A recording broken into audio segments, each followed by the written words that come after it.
ఒక భక్తుడు మా వెంకటేశ్వర స్వామి దగ్గరికొచ్చి కొన్ని సందేహాలు అడిగాడంటండి.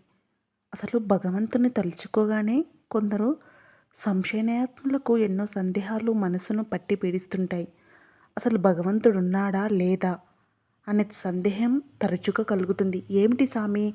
అని మా జడ్చల వెంకటేశ్వర స్వామిని అడిగాడటండి ఒక భక్తుడు.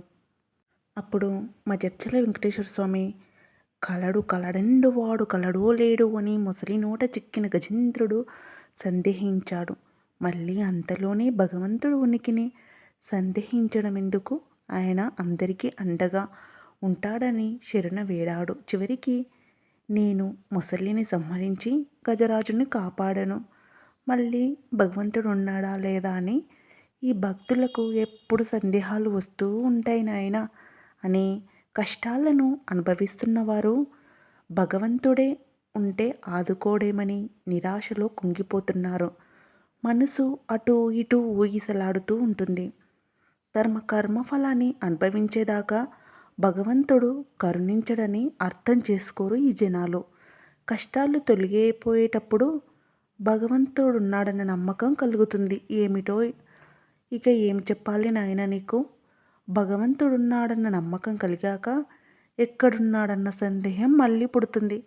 భగవంతుడు ఒకచోట ఉన్నాడని మరొక చోట లేడని సందేహించకు. భగవంతుడు లేని చోటు ఈ విశ్వంలో ఉందా?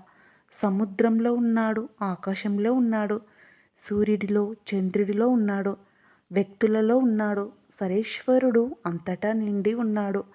ఎక్కడెక్కడ వెతికినా అక్కడక్కడ కనిపిస్తాడని ప్రహ్లాదుడి బోధనను అర్థం చేసుకోరు ఈ జనాలు. భగవంతుడు సర్వాంతర్యామి, మీరు గ్రహించగలగాలి అని ఆ వెంకటేశ్వర స్వామి భక్తునికి వివరించాడంటండి.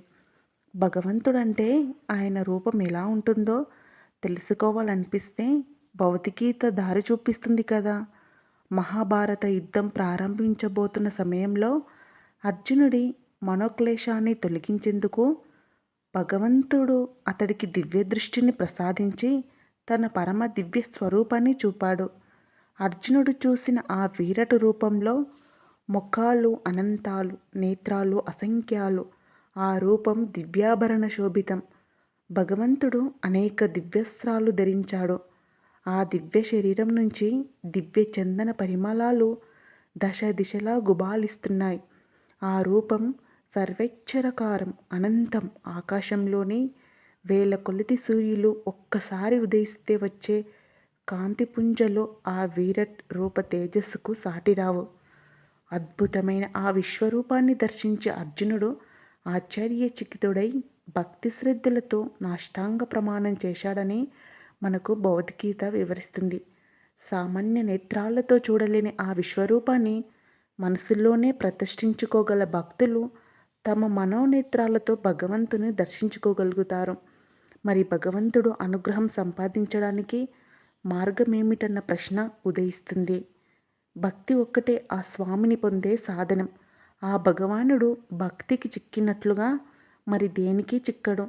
దానవులు, సురులు, నరులు ఎవరైనా లక్ష్మీపతి అయిన శ్రీ మహావిష్ణువు పాదపద్మాలను సేవిస్తే పుణ్యాత్ములు అవుతారని భాగవతం చెప్తుంది. చంచలమైన మనసు కట్టడి చేయలేకపోతే అనేక సందేహాలు పీడిస్తూనే ఉంటాయి. భగవంతుడు ఉన్నాడన్న దృఢంగా విశ్వసించినప్పుడు మనసు నిర్మలమైన సందేహాలు తొలగిపోతాయి. ఆంజనేయుడు శ్రీరాముని తన హృదయంలో నిలుపుకున్నట్లే మన గుండెలలో భగవంతుని ప్రతిష్ఠించుకోవాలి. సర్వకాల సర్వవ్యవస్థల యందు నిరంతరం భగవంతుని స్మరించాలి. భగవద్భక్తికి అనే అమృత సాగరంలో మునిగిన వారికి మరణ భయం ఉండదన్నారు శ్రీకృష్ణ పరమహంస. ఇక ఏమి వివరించాలండి? ఎంత చెప్పినా తక్కువే ఆ స్వామి గురించి. ఆ భక్తునికి ఆ వెంకటేశ్వర స్వామి ఎంత చక్కగా సమాధానం ఇచ్చిండండి. అసలు మా వీడియో ఏమనిపిస్తుందో ఖచ్చితంగా కామెంట్ చేయండి. మా ఛానల్ మీకు నచ్చితే, ఒకవేళ మన ఆధ్యాత్మికత వైపు మనం ఒక మార్గాన్ని ఎంచుకున్న వాళ్ళం అవుతాం. మన పిల్లలకు మన సనాతన ధర్మాన్ని వివరిస్తున్న వాళ్ళం అవుతాం. ఖచ్చితంగా మా ఛానల్ని సబ్స్క్రైబ్ చేసుకోండి. భగవంతుడు ఉన్నాడు. సృష్టి స్థితి లయ కారణమూర్తులు ఆయన లోపే ఉండి ఈ విశ్వాన్ని నడిపిస్తున్నాయి. ఆయనను నడిపిస్తున్న ఆ శక్తి, ఆ విశ్వశక్తి, ఆ విశ్వమాత. ఇంతకు మించిన సందేహాలు మరెక్కడా ఉండవు. మీలో మనసులో కలిగిన అనేక సందేహాలకు సమాధానం దొరికిందని ఆశిస్తున్నాము. భగవంతుని చేరుకోవాలంటే మనం భక్తి రూపం ఒకటే మనకు మార్గం. మనం చేసే పనిలో, మనం చూపే ఆదరణలో, మనం నివసిస్తున్న ఈ పంచభూతాలకు ఎప్పుడు కృతజ్ఞతా భావం కలిగి ఉండాలి. అప్పుడు ఆ తండ్రిని ప్రేమించడానికి, ఆ తండ్రిని పూజించడానికి మనకు ఒక మార్గం దొరుకుతుంది. ఆ భగవంతుని ఆశీస్సులు అందరిపై ఉండాలని మనస్ఫూర్తిగా కోరుకుంటున్నాం. జై హింద్.